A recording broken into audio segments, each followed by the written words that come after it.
ভীত, তারা তো ওই পারে পালিয়ে গেছে।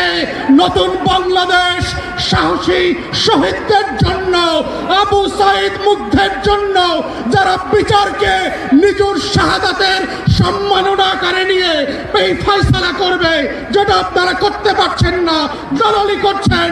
তাই আজকে এই জায়গা থেকে মাননীয় বিরোধী দলের নেতা এবং সংসদ সদস্যদেরকে আমরা আহ্বান করছি, আপনারা সংসদে 4টা গণহত্যার জন্য স্বাধীন কমিশন করে আবার দাবি করবেন গুম খুনের বিচারের ওপেন পাবলিক হিয়ারিং হতে হবে। যেটা আমেরিকাতে পশ্চিমা দেশগুলোতে যেই গণশুনানি হয়, গত 17 বছরের হাজার হাজার গুম হয়ে যাওয়া লাশ পর্যন্ত, স্মৃতি পর্যন্ত হারিয়ে ফেলা মানুষদের গল্প এই বাংলাদেশের 20 কোটি মানুষের ঐতিহাসিক স্মৃতি সংরক্ষণের জায়গা থেকে স্মরণে রাখতে হবে। এই কমিশনগুলো বিটিভি এবং সংসদ থেকে লাইভ করতে হবে। জুলাই জাদুঘর অবিলম্বে ওপেন করে দিতে হবে জাতির কাছে।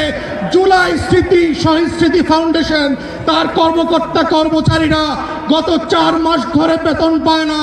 মাননীয় বিরোধী দলীয় নেতা, বিরোধী দলীয় চিফ হুইপকে বলছি, বাজেট সেশনে অবশ্যই আপনাদেরকে এইটা সংসদে রাইজ করতে হবে। কোটি কোটি লক্ষ লক্ষ কোটি টাকা লুটপাটের বাজেট হয়।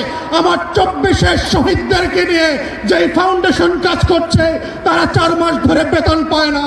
এটা লজ্জার বিষয়, লজ্জা হওয়া দরকার সরকারি দলের, যাদের রক্ত দিয়ে আপনারা ক্ষমতা এসছেন।